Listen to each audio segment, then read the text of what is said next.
Assalamualaikum and welcome to the last video for thermal properties of matter. आज हम इस topic को conceptually wind up कर देंगे. We have discussed specific heat capacity and heat capacity along with heat loss in the first video for this chapter. Now in the second video we will wrap up this chapter.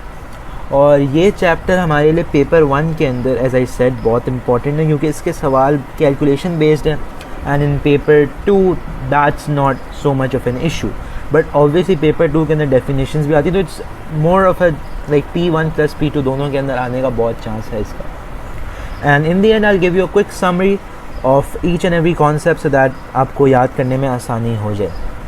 तो let's begin. Concept of latent heat. Concept of latent heat की बहुत simple definition है, वो मैं इधर आपको दिखा देता हूँ. It's the amount of heat supplied और removed to change what the state of the substance. लेकिन अब तुम सवाल अगर देखो मैंने as I said you have to ask questions and the question which I ask is कब, लाइक कब चेंज करेगा, आइदर एट मेल्टिंग पॉइंट और बॉइलिंग पॉइंट एंड ये एंड देखो and at a, let me write it down, at a constant temperature. This is important. Constant temperature के अंदर ही state of the substance change होती है. Melting point पे होती है specific latent heat of fusion और boiling point पे होती है specific latent heat of vaporization. And now this is important. ये दोनों चीज़ें जो हैं मेल्टिंग पॉइंट पे क्या होता है, बॉइलिंग पॉइंट पे क्या होता है, this is important to learn. Now let's discuss like the concept of specific latent heat of fusion. ये डिस्कस करते हैं ये क्या चीज़ है. इसको हम शॉर्ट टर्म में LF भी बोल सकते हैं. 0 डिग्री सेंटीग्रेड में तुम हीट रिमूव कर रहे हो फ्रॉम 1 किलोग्राम ऑफ वाटर, वो उसे फ्रीज कर देगा. अमाउंट ऑफ हीट सप्लाइड और removed to change the state at melting point. Clear? समझ आया? वापस समझाता हूँ. 0 डिग्री सेंटीग्रेड में तुमने हीट रिमूव की 1 किलोग्राम ऑफ वाटर से, वो उसको फ्रीज कर देगा. तो अगर हम इसकी डेफिनेशन लिखें वो है अमाउंट ऑफ हीट सप्लाइड और remove to change the state at melting point. ये इसका फॉर्मूला है. LF इज़ Q/m और LF इज़ E/m और अगर हम इसका यूनिट लिखें तो let me highlight that unit. Unit इसका है जूल्स/किलोग्राम और जूल्स/ग्राम. तो Q और E हमें पता है एनर्जी सप्लाइड होती है और mass is mass in kilogram और gram. So I hope that was a problem.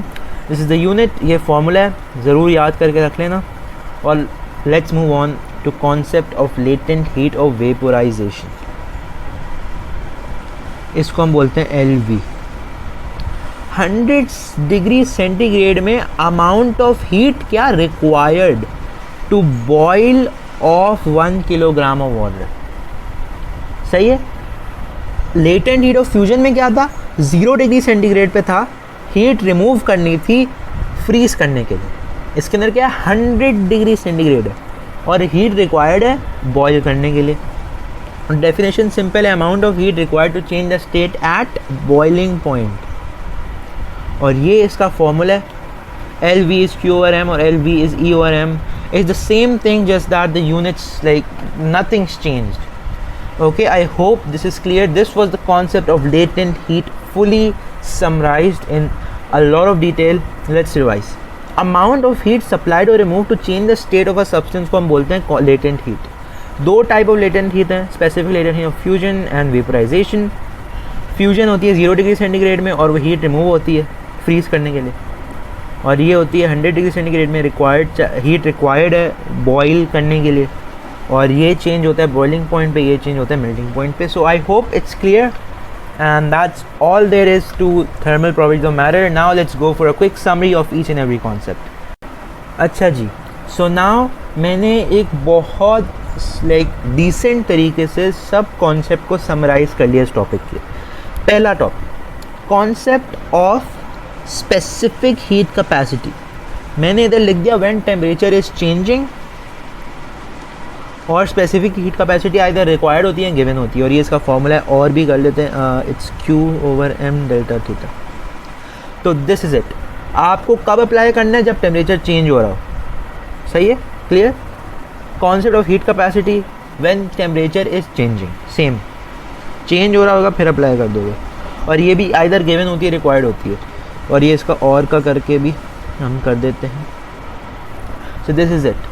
जब चेंज हो रहा हो temperature, you have to apply the concept of specific heat capacity और हीट कैपेसिटी। और मैं आपको पुराने कॉन्सेप्ट के अंदर बता दिया था कि अगर 1 किलोग्राम हो specifically, then you always go for this specific heat capacity, and if not, then you go for heat capacity. So let's move on to the new thing which we learned just today, latent heat. अच्छा जी, concept of specific latent heat of fusion और vaporization. अब इसके अंदर कुछ चीज़ें हैं जो समझने की हैं, जो मैंने आपको समझा दी हैं, but let's compile it down.